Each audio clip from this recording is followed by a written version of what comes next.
Marco Pascolino che ci accompagna in questa bellissima giornata. Il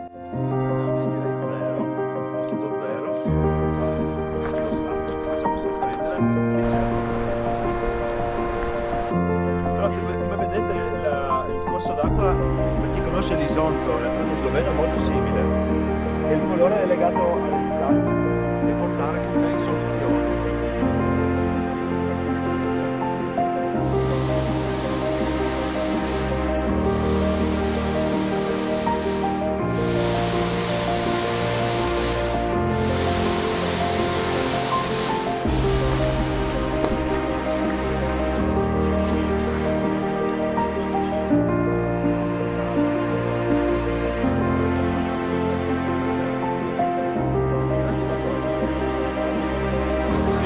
C'è anche l'audio.